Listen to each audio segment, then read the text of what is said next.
international viewers, thank you kindly for choosing us here on Real TV, where we bring reality to you.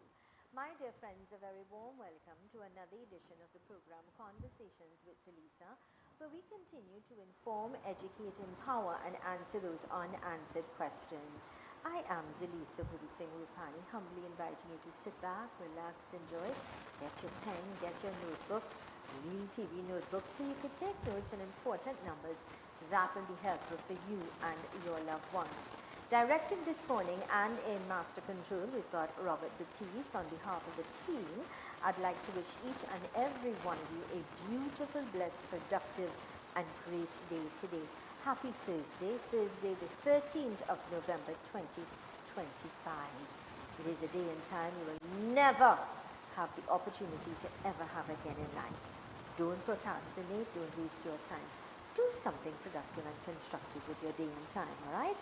And if you're celebrating a birthday, happy birthday. If it's your anniversary, happy anniversary to you and yours. That's someone special. Don't take your loved ones for granted. Tomorrow is not promised. That's how important life is, times. And people in your life, you know, the impact they make in our lives, yeah? Let's quickly go to our quote for today, Robert, coming to us with the kind compliments of Fab India Expo. And our quote says, "The struggle you're in today is developing the strength you need for tomorrow. Whatever you're going through today will certainly build you for better tomorrow and build you stronger." Sometimes you get up with one goal in mind and you're faced with a storm, you're faced with some sort of difficulty, some sort of challenge. Take it as a positive. Look at the positive rather than the negative to build you, to make you stronger, you know, and be more experienced. Let's go to our quote for today, and of course, our quote for today came to us with the kind compliments of Fab India Expo.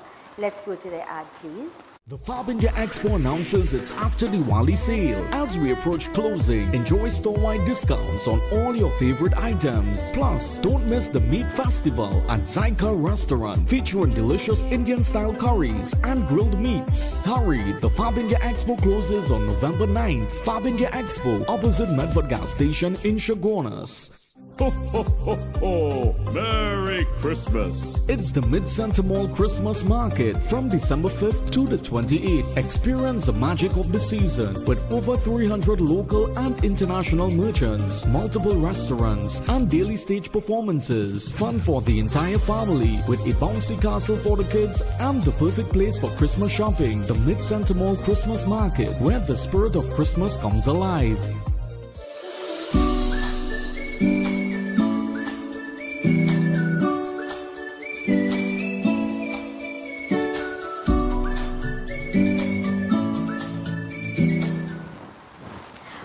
Welcome back to Conversations with Zelisa. To all of our local, regional and international viewers, thank you so much for choosing us. Those of you on the Tego app, remember to download it. Take it with you wherever you may go. You can view Real TV, real time, anytime.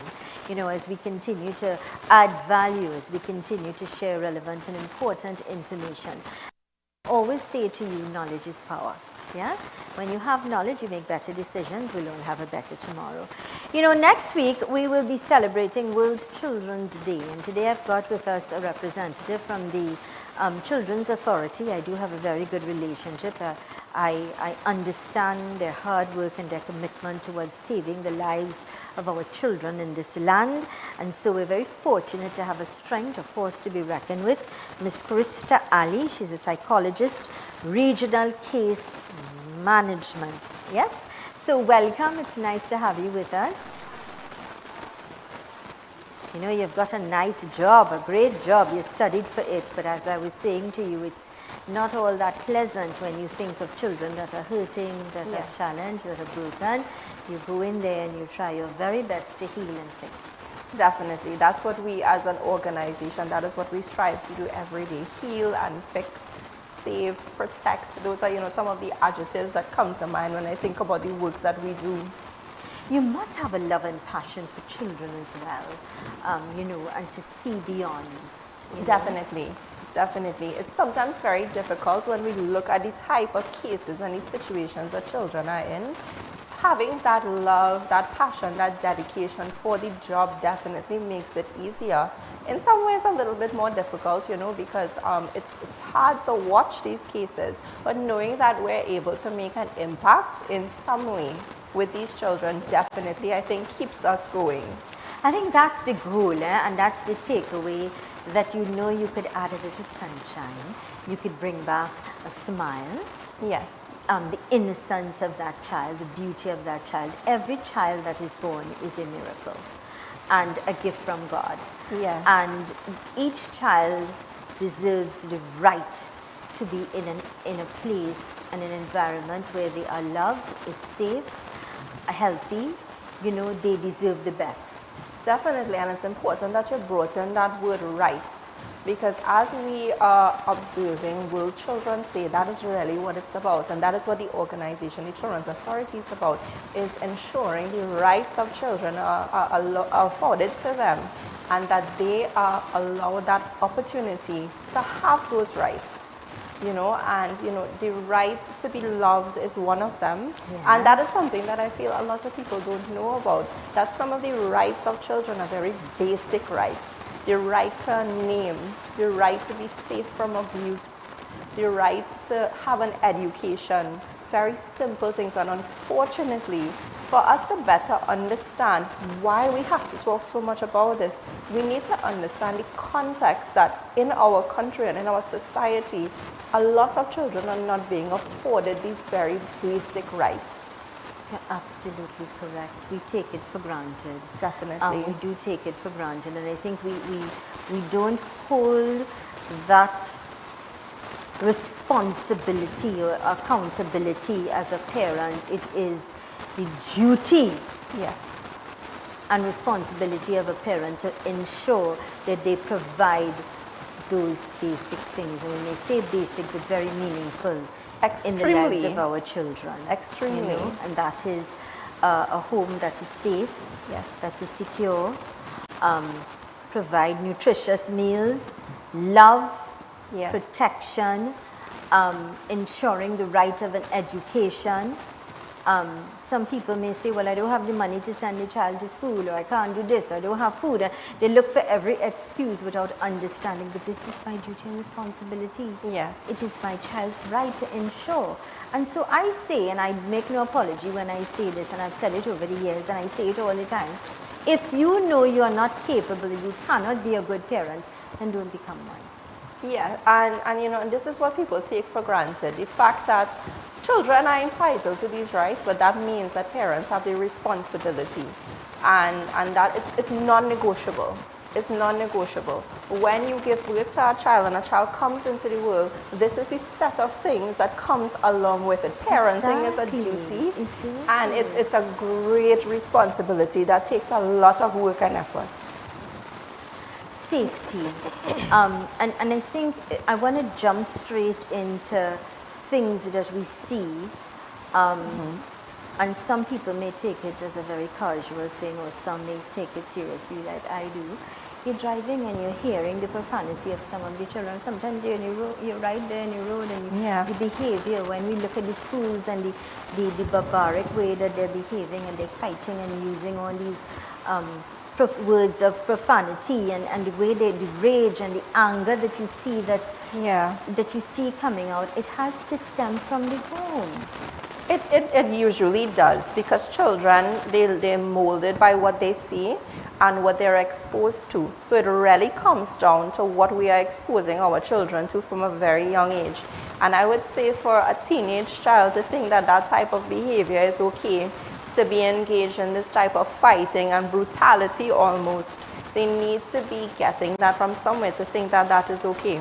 Now, those children more than likely are also hurting in some way, because what we find is that children act out that type of behaviors when they themselves are being abused at home, or when they are being exposed to things that they're not supposed to. Violence in the home, material that they're not supposed to be engaging with, and that comes down to supervision. Yes, and that's a very important topic when we're talking about our children today. The general lack of supervision that we see, where things like a phone and a television screen is acting as a babysitter and almost like a parent in the household. You are absolutely correct, because a parent or parents, they come home and they multitask. They leave a job and come home to another job. That's the fact. That's reality. And so their focus is in getting that or those things done for the next day, or preparation for dinner, for clothing, for different things that you're responsible for. And this becomes, you're very correct, the babysitter. And who's watching? Who's watching? And so it starts with the games that they play, the killing and the bashing and the fighting, and that's what they see and that's what they vent, that's what they do as well. It starts with the little siblings, pushing and hitting and slapping and using abusive words.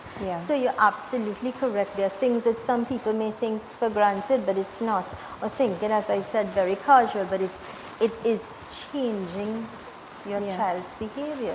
It is influencing your child or children in a negative way. So that's the thing, right?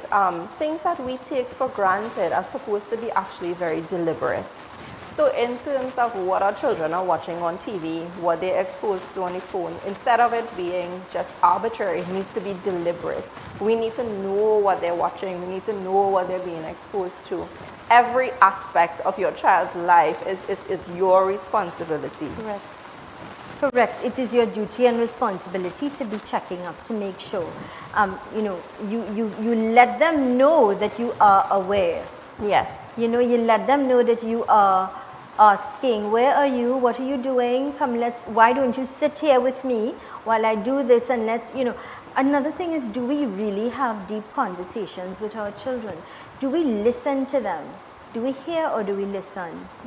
Because we could very well be having a conversation but very absorbed in something else. Most definitely. And the thing is, children take that and they see that and they feel that, and how they interpret that is that they're not important enough to have your attention. So every time I'm on a platform, I talk about that connection with your child, having open communication, because that's one of the ways that we can actually keep our children safe. It's when they feel safe enough to come to us and let us know that they're having a problem, rather than trying to deal with it on their own, and then it turns into something massive that ends up harming your child in some way. So we have to remember that open conversation and paying attention to them when they're talking and responding kindly, allowing them to have a voice and actually actively listening to them, the way you and I are sitting right now, that is essential. It's essential. And I guess that's a way of you understanding your child and your child also understanding you. As parents, sometimes we say, well, I said so because I'm the mommy or I'm the daddy, or it's because it's my way or no way, because I'm paying the bills. Do we say these things, or we should not say these things? No. I think a lot of us parents, from what we learned, is generational parenting, and all of the things that were done to us, we seem to be doing to our children as well. But those type of strategies that were being used were definitely not ideal. What we want to move toward now is more positive parenting, where we actually give children a voice.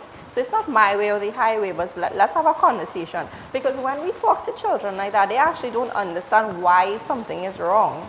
We're setting boundaries and saying, don't do that because I told you so.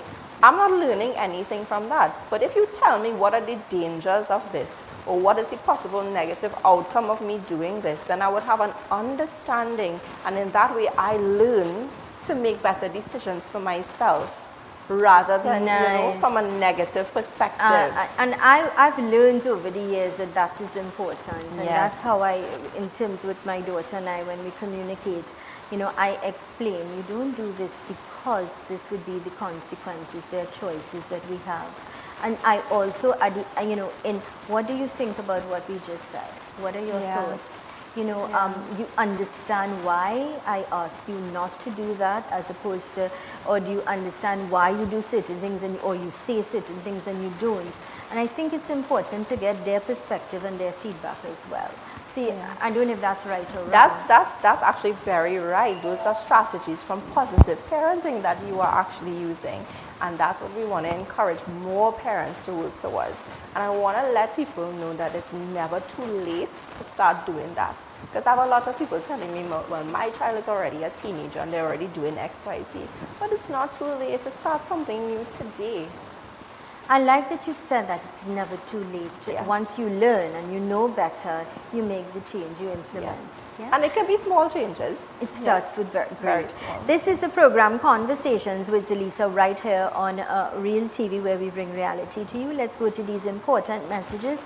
Stay with us. When we return, we continue our conversation. Stay with us.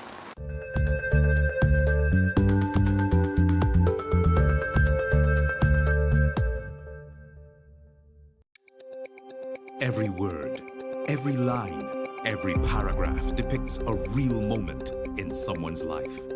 A father, a sister, a mother, a brother. We at Newsday are dedicated to you, the people, and through independent, unwavering journalism, strive to always bring your stories to life. Because your stories are more than just words. Newsday, independent and credible. Thank you. Smith, have you ever wondered what a man is thinking? Have you ever wondered why a man does what he does? Well, join us on our new show As soon as you're called finished with these, A it's a Man's matter of Perspective, right here on Real TV on Mondays 6 p.m. to 7:30 p.m., where we discuss just that. The points, the clues to get into a man's mind, right here on Real TV, bringing reality to you.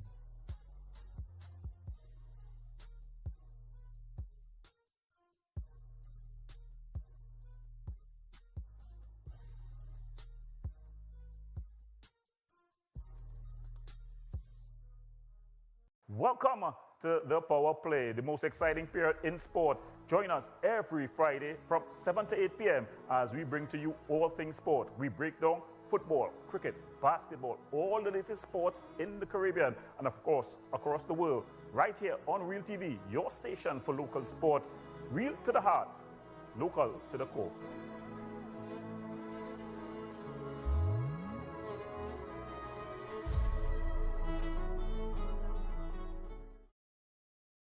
Get ready to party with a purpose. The GMVS Community Parent Support Group presents Party with a Purpose, the Cooler Fete, fully AC activated and sailing aboard the Harbor Master on Friday, December 12th, 2025. Boarding starts at 7:30 p.m. We sail from 8 to 11 p.m. and it's just $250. Bring your cooler and your crew, but remember, no glass and no firearms. It's good vibes only as we party for a cause. Music by DJs Doll, Smalls, and Chunks, featuring Rihanna Gopal, Amit Suknanan, Rishi Singh, Suresh Miraj, the original Pumping in the Sandman, and Tracy D. For tickets, call Crystal at 379-9248. That's Party with a Purpose, the Cooler Fete. Cool vibes, warm hearts, and all for a good cause.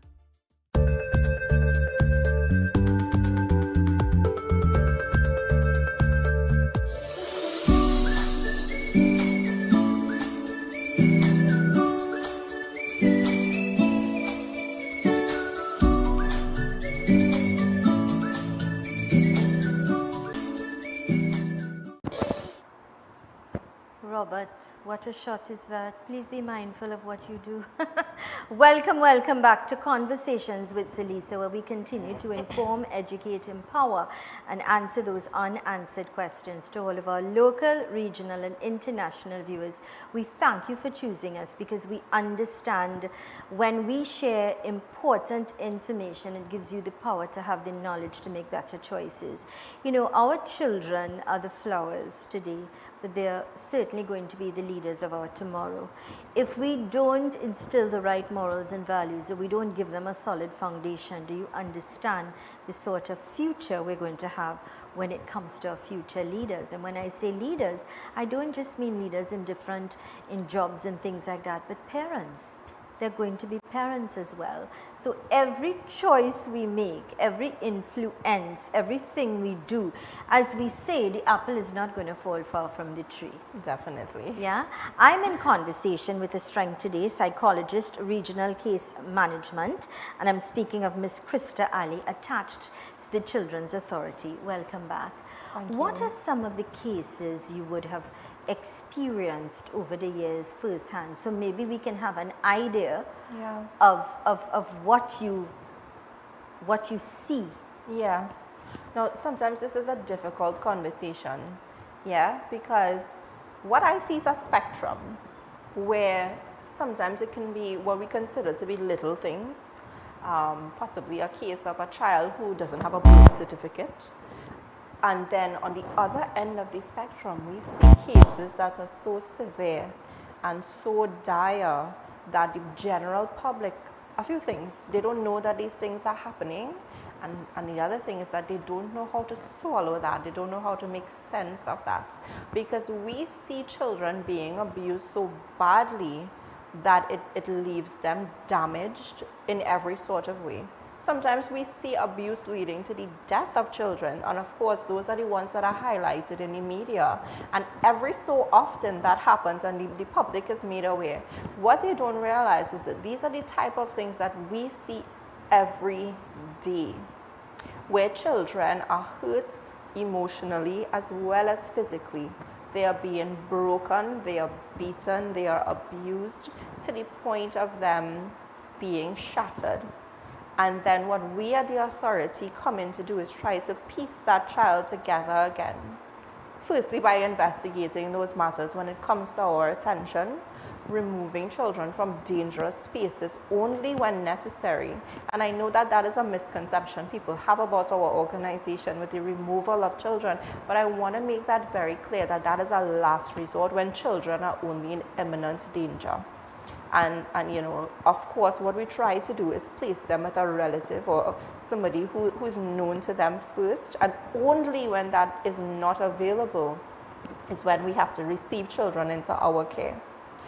And also family members who are very well aware of what's happening and they step aside. They don't want to get involved or they don't want to take the responsibility as well. Yeah, well, we know in our culture that's sort of a thing, right? Where people sort of say, well, that's not my business. And unfortunately, too many times we see things like that where other persons are aware of the abuse that children are going through right in another household that they're familiar with, a household they might be visiting, a child they might be visiting, and they don't take any steps to do anything about it. But what we're urging persons to do, if you don't want to get involved yourself, at least make a call to the authority and let us know what's happening. Give us the information, and that could be done anonymously as well, so that we, as the protection agency of the country, that we can go in and do something about it.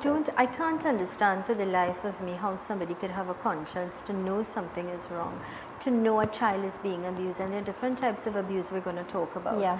But and stand and do nothing about it. The other thing that I get very upset about is we see it a lot on social media. You have somebody filming somebody beating a child mercilessly. You're standing up and filming this and doing nothing about it. Unfortunately, that happens. You are just as guilty. It happens. Much too often. Yeah, you're just as guilty. How could you stand there and see this and not intervene or get some kind of assistance immediately? It seems like posting things on social media seems to be more important than actually doing something in situations. Now, we're definitely not asking people to get involved in situations that can become violent or harmful to themselves. But I do hope that before you begin filming, you call the police. Right, good point. Or you secretly call the police immediately. Whatever the XYZ is happening, please come right now or get some help. Yeah. I understand that.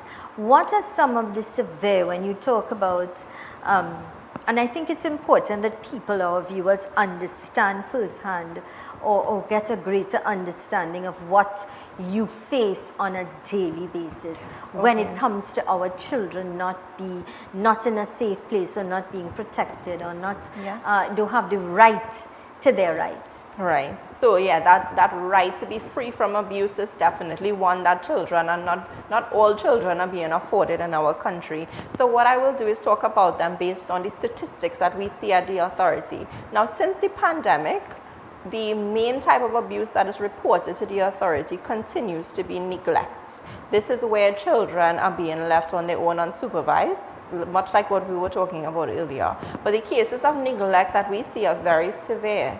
where children are being left at home for days on end. Children are being seen on the streets begging for food, in tattered clothing, things like that. Yeah, and they're definitely not being tended to and cared for. Now, when we're looking at neglect, we have to remember that there's a difference between poverty and neglect. Poverty might be situations where people want to take care of their children, but circumstances don't allow them to properly feed, clothe, send them to school. And that's not a crime. Reaching out to the authority and other agencies, we are able to work with them to make that family whole again and to help them out. But the neglectful situations is almost purposeful. It's willingly not attending to the needs of our children. At what age would you suggest is a good age that you could say, all right, my child is old enough, I'm going right to the grocery, or I'm going to put gas in the car. I'm just thinking that you could say, my child, because you see and hear 5-year-olds, 8-year-olds, 10-year-olds, 12 years old are left alone in the house. Yes. At what age do you think it's appropriate to say, all right, you're old enough to stay home?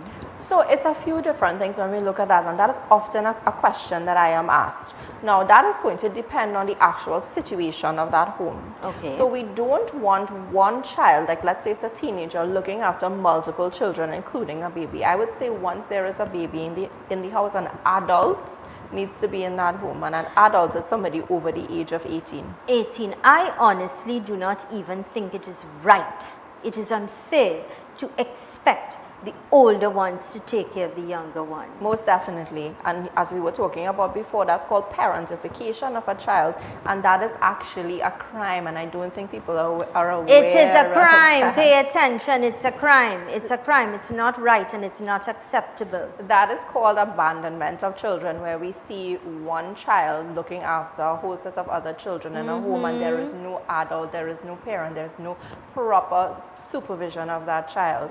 Now, it's really unfortunate when we see situations like that, because I think people don't think about the harm that could come to children.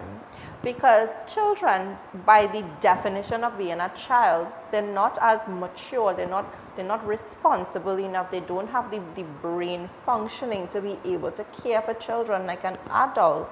So there's so many dangerous things in the home, lighting the stove, some sort of electrical situation, you know, just so many different things can happen when an adult is not there to supervise, and children don't have the proper tools to take care of situations like that. You're absolutely correct. Sometimes you're at home and they want to go on adventure and they want to make a cup of chocolate, or they want to help themselves do something, and it's because they want to be independent, but you constantly have to be watching and checking. Now, independence and teaching our children to be independent is a great thing, but they need to do that under proper supervision. When you're with them, Correct. so you do a pizza together, you make sandwiches together. Correct. You make, you do things together, you do smoothies together, and that's fine.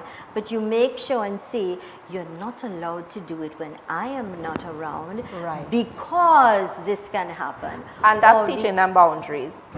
Yeah?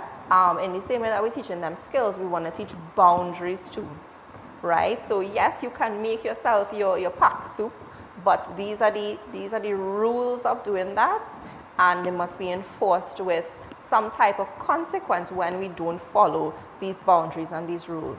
You know, and we're not talking about violent things. We're talking about losing the privilege of doing these things for yourself if it's not done within those boundaries.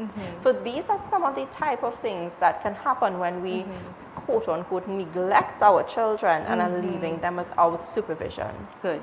I'm happy that you explained that. And when we return after this, when we come back from this break, I would like you to talk about what is acceptable in terms of punishment as opposed to what's not acceptable, what's not right. Okay. When we return, let's go to these important messages. Stay with us.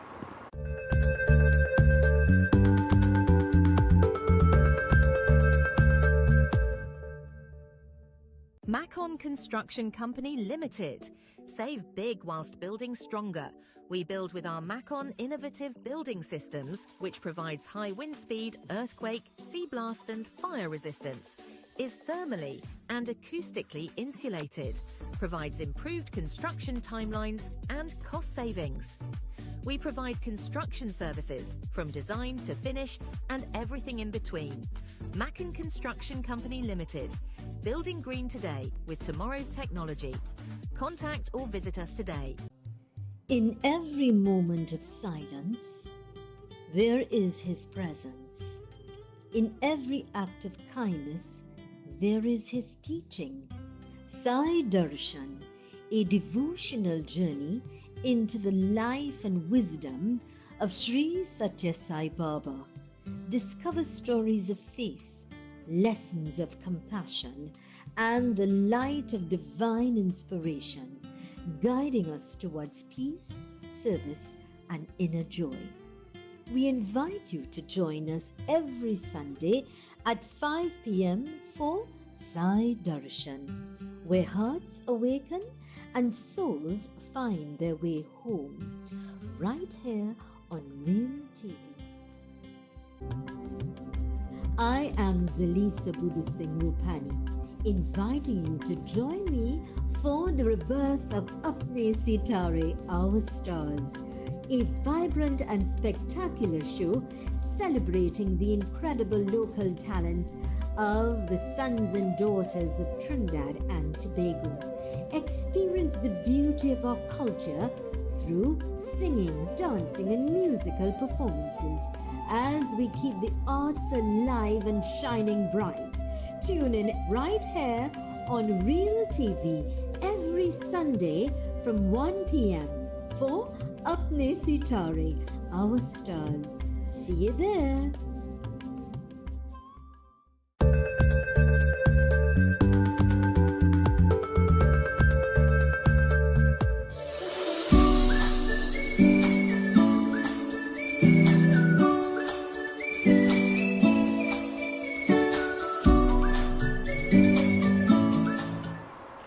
Welcome back to Conversations with Zelisa, where we continue to inform, educate, empower, and answer those unanswered questions. To all of our local, regional, international viewers, all those of you on the Caribbean Showtime television in Canada, thank you so much for choosing us, allowing us to influence you in a positive way, adding value.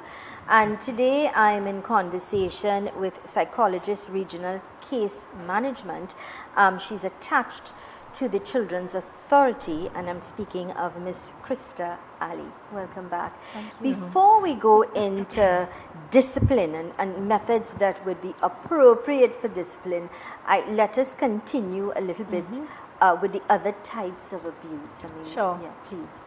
So we've already spoken about neglect, and what I will say is that quite often we don't see one child being exposed to one form of abuse. It's quite often multiple. So children who are neglected are quite often also victims of physical abuse.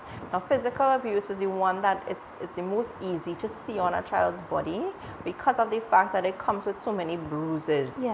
Yeah, so this is where parents or guardians or whoever's looking after this child use very extreme forms of punishment with children. It's almost like they're taking out some kind of anger or brutality on children's bodies. And it's really unfortunate that this is something we see from children who are very young. Too young. And it goes all the way up, to our teenagers. So they're the ones who present with broken bones, with wounds, with bruises, cuts, because any and every object is now being used to beat these children. Yeah. So the other type of abuse, and that after neglect continues to be one of the highest levels of abuse that's reported to the authority, as well as sexual abuse, which of course is a conversation that, we can have a whole program And just speaking about I that. think we should, because I've had conversations with women who were sexually abused by their mothers, boyfriends, and mothers would say to them, you caused it because of the way you dressed or the way you spoke or the way you walked in front of him. and allowed it to go on. What you brought up there actually brings up some trends that we see. One of which is that many times, in most cases, sexual abuse is perpetrated by somebody that is known to the child, and quite often somebody who might be in the actual household of where that child resides. What you said the mom and those persons said to that child is quite often things that we hear victims of abuse are told, and in that way, victims don't come forward. Children learn to stay quiet and just endure these type of things for fear of being blamed, because we know that victim blaming and victim shaming is rampant in society. I mean, we've seen cases right here in Trinidad where grandfathers abuse their grandchildren. All and relatives. and it's not just daughters anymore, it's our sons we need to protect as well. Definitely. Boys can also be victims of sexual abuse. Of course. What we find is just that the reporting levels tend to be lower. And again, it's that thing about this is not something I feel safe talking about. You know, a lot of persons wait until adulthood to start speaking about it, but what we want is to empower our children. Again, we're talking about the rights of children and World Children's Day, where we want our children to feel empowered enough to talk about these things, and we can only do that. They can only do that if they feel safe. If we as adults provide a society that is safe enough for them to talk about these things. That's why that conversation where they feel safe, that I could tell mommy anything, or I could tell daddy anything, or I should be able to say X, Y, and Z and not hide it, is so important. Definitely. When I speak to children, I speak to them about having at least 2 safe and trusted adults, and let them know that those people, it doesn't need to be mommy or daddy. It can be anybody that you feel safe talking to. It could be an older cousin. It could be somebody at school. Yeah, an auntie. Yeah. Somebody that they know and trust. You know, and we are just touching on that as well. If they do disclose something like that to persons in school or in church or anywhere else that this child frequents, we have to also remember mandatory reporting for persons like that, who we consider to be persons in a position of trust, where teachers, guidance counselors, you know, anybody that this child interacts with has a mandate and a responsibility to report that abuse. At what age would you recommend, I mean, with your strength, that we sit and we talk to our children? And when I say children, I mean sons and daughters. Some people think, well, my son wouldn't get harmed. Yes, your son could be harmed.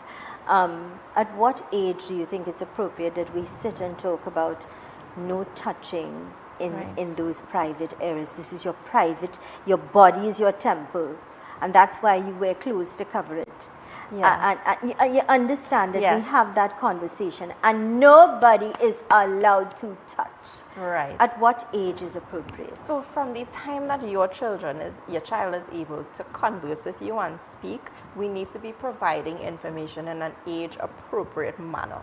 So from the time your child is able to talk about body parts, which is a very young age. Very young age, like I would say 2. Yeah, from that age, you know, when they're taking showers when you are showering them, things like that, when you are clothing them and getting them ready, what we do is introduce that in an age-appropriate manner.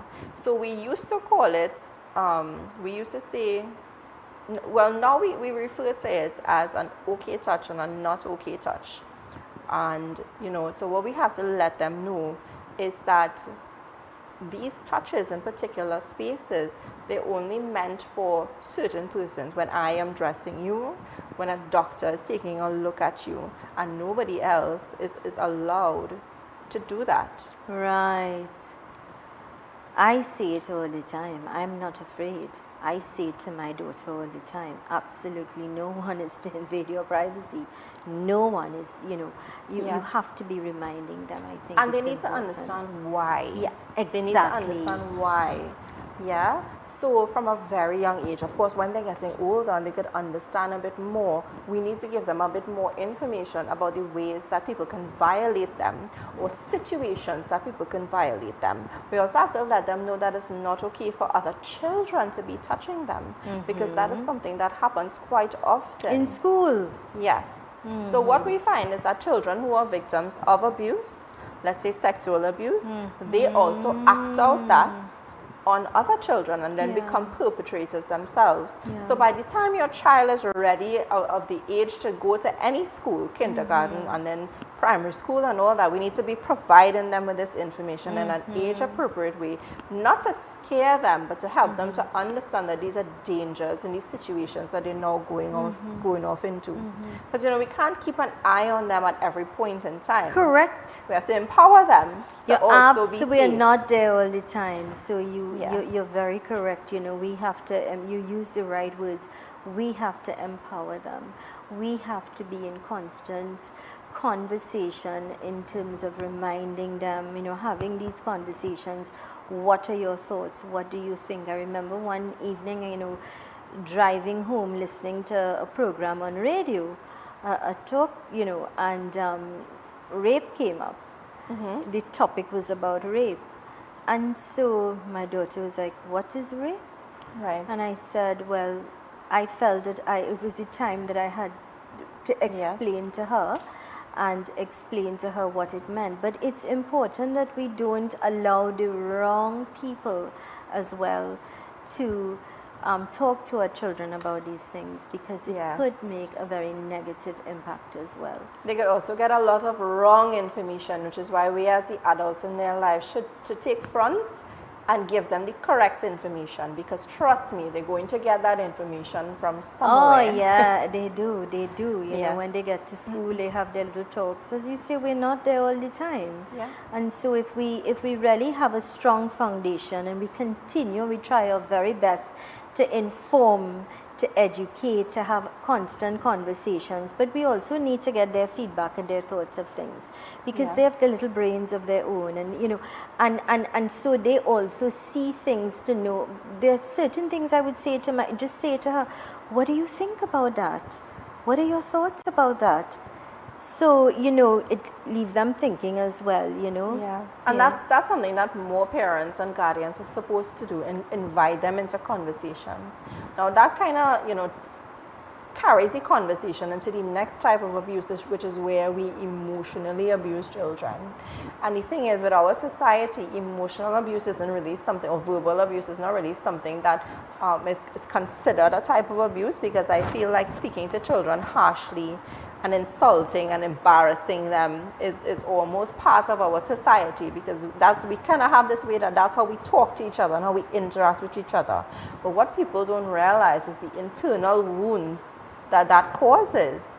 It really leaves a child feeling unloved and like they have no self-esteem and no self-worth. And as they grow up, that puts them in very vulnerable and very dangerous situations, because the love and attention that we are not providing for them within the safe space of our home is something that they will look for in other spaces. Absolutely correct. And name calling, pulling them down, you know, even allowing people to speak down to them. You're bad, you're no good. You know, you as a parent need to step up and say, I'm not going to allow you to speak to my child like this. Correct. You know? And that's something we need to be doing more of, because I feel like we only pay attention to children when they do something wrong. We are quick to correct them when they do something wrong, or point out that they did something wrong, not taking into consideration that throughout the day they're doing so many things right, and we're not pointing out to them that you did that well, or you know, good job on doing this. You know, and from a young age, that's the type of reinforcement we're supposed to be giving our children, for them to create a sense of self-worth, that they feel valued, so that it's more difficult for predators out there to get to your children. Valid points. Profanity. You know, children are now exposed on the road. Your movies, sometimes you don't realize, in songs. Yes. What or how should we talk to our children about that? Because some people will cuss each other, a husband and a wife cussing each other, and I can't understand for the life of me how you could think God at your thoughts to be behaving like this in front of children, you know? Right. So, what we want to encourage people to do is not fight in front of their children, because the emotional toll that takes on them too is actually considered. We consider that to be an abusive environment. It's an abusive environment. Heard it from the expert. Yes, that does cause a lot of harm to our children. So domestic violence situations like that, where people are fighting, cursing each other, just a lot of loud things breaking and things like that. We're not supposed to be exposing our children to that. So even like when parents having these fights, you have to take it to your room. I'm talking about verbal fights. We're not encouraging any sort of violence. Yeah, but when you are having your disagreements, that's not supposed to be within earshot of your child, because then again they're picking up things, they're learning things. Curse words might be one of it, and then it's being reinforced through all of these things like social media, the movies that they're watching. But just like with everything else, we need to help them understand that there's okay ways to speak, and then there's not okay ways to speak. I agree, and I think children should be children, adults should be adults. I look at some children, the way they are dressed, and I don't blame the children, I blame the parents, because you bought the clothes for them. Most definitely, and I think every family has different ideas on what they think is appropriate for children to wear. I am sometimes very concerned by the type of things I see children wearing. I'm telling you. Yeah, and it's not that what a child wears makes them more likely to be abused. It's just a matter of what is appropriate. Totally agree with you there. This is the program Conversations with Zelisa. Let's go to these important messages today. We are understanding, we're learning about things that are appropriate and not appropriate. So we have knowledge about what we can do, so we make better choices for our children, and we are going to have better adults when we instill the right morals and values. Let's go to these messages. Stay with us.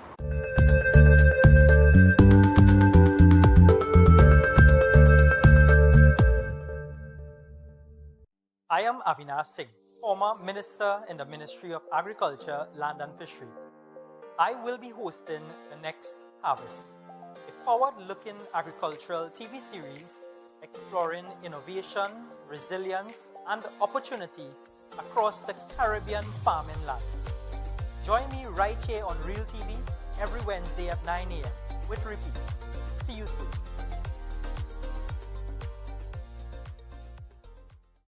Hello, I am Astrid Morillo, Mrs. Congeniality, a bilingual Venezuelan living in Trinidad.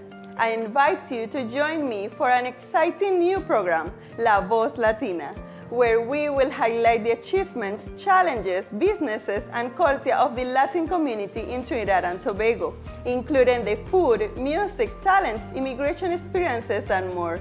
Join me every Saturday and Sunday from 6 to 7 p.m. for conversations that celebrate our voices, our stories, and our community. Coming soon to Real TV.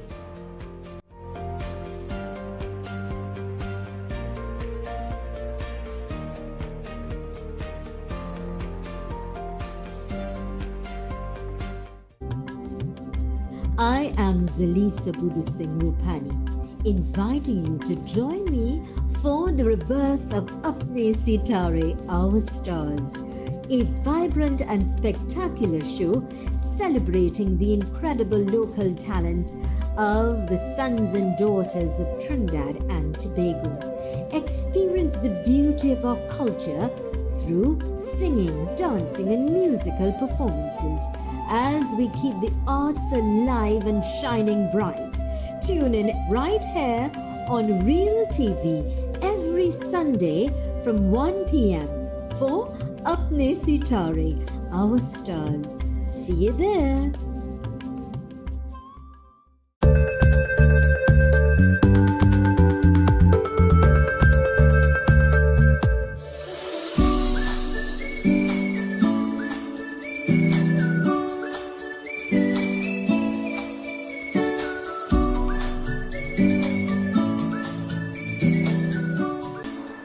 Welcome back to Conversations with Zelisa, right here where we continue to inform, educate, empower and answer those unanswered questions.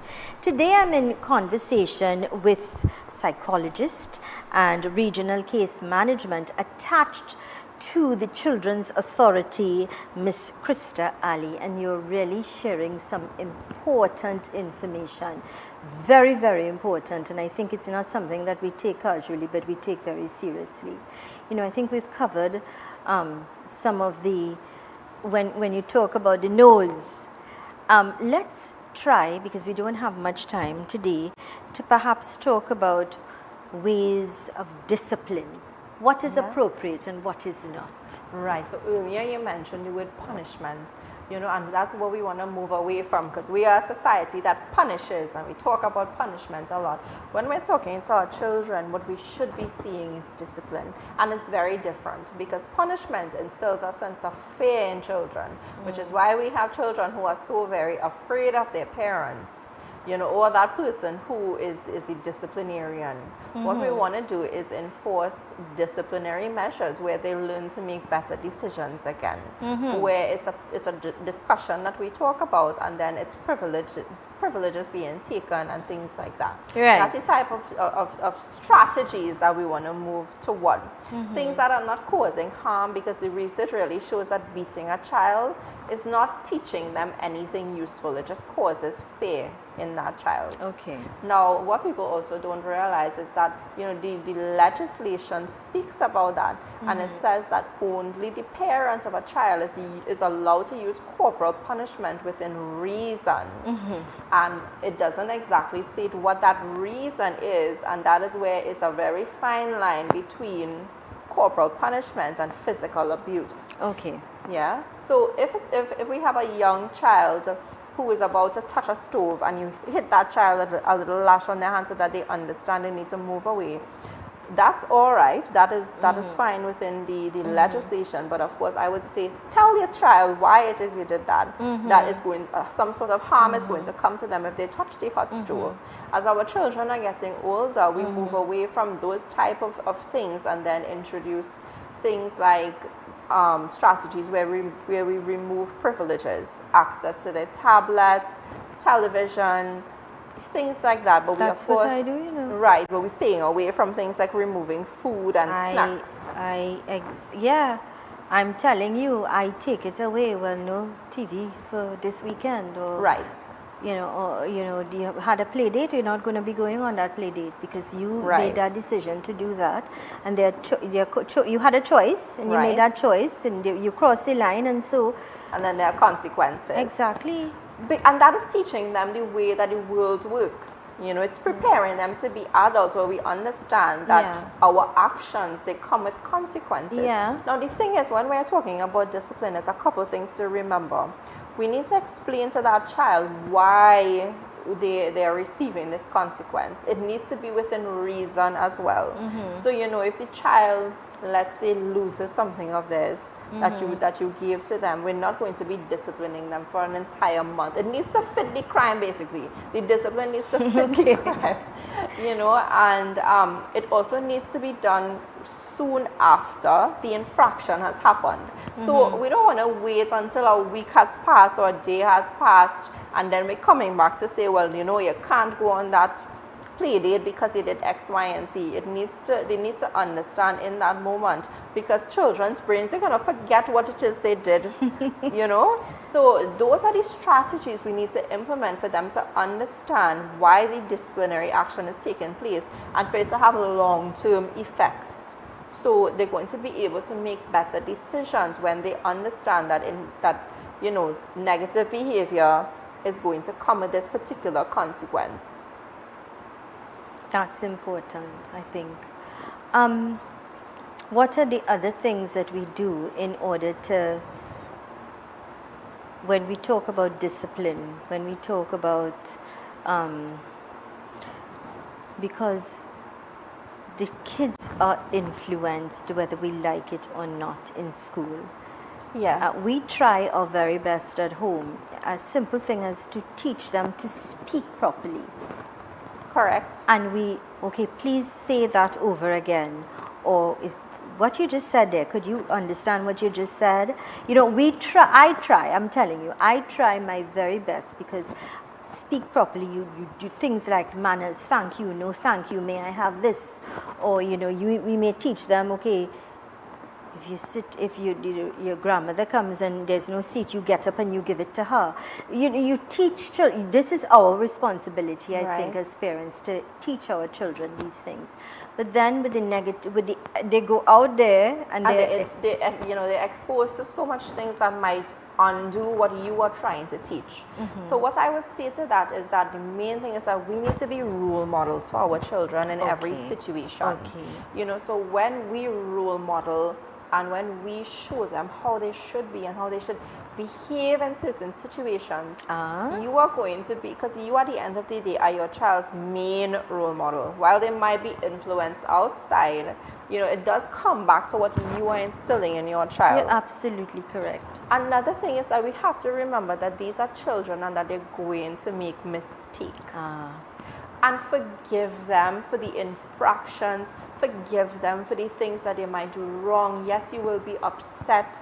Being mindful of how we speak to our children when they mess up is important. You're so correct. I think sometimes we neglect to remember we were once there. And making mistakes. We were kids too, you know. So you're absolutely correct. The information is so real and is so valid that sometimes we lose. We forget. Yes. They're humans, they're children. Yes. And you have to understand that, you know, there is a process. They're not going to be perfect. We don't live in a bubble. Correct. You know? And we expect them to almost be perfect, and that's just not practical.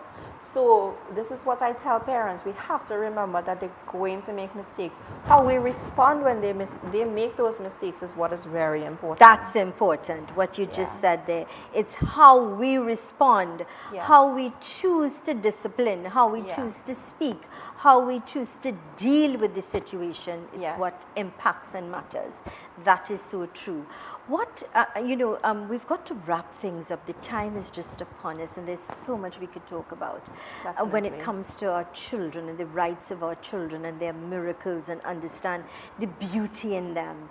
And your closing comments today, please. So today, as you know, World Children's Day is upon us. I really just want parents to understand that, again, it's our responsibility. Guardians need to understand it's our responsibility to look after our children, and when we see something going awry, to understand that it's okay to reach out for help as well. I just want to guide people to certain websites as well, where they can find more information. Of course, the Children's Authority website, as well as our social media presence, Children's Authority, as well as there's a particular website called Find Care TT, where all of the information for all mental health services and things like that can be accessed there. I also want to put persons on to a new initiative by a couple agencies, including the Ministry of Health and UWE, called You Matter, and this is a chat-based, is a text-based avenue that children themselves can use to reach out for assistance. Wow, that's excellent. Perhaps next time you're here, you could tell us a little more about that, because I think that is empowered. Children know that they have an avenue to express. Where they can reach out themselves. Exactly, where they could reach out and express and say, X, Y, Z, please help me. Correct. Before, I know a lot of teachers would do it at schools, but we've got to wrap things up. I want to thank you kindly. I trust and hope that we'll have a little more of you. I want to thank the Children's Authority for the marvelous job that they're doing. Excuse me. And I trust and hope we will have more, so we could share more information. Knowledge is power. Definitely. Thank you. This is where we're going to wrap things up for today. Thank you kindly for choosing us. It's a wrap. Stay with us.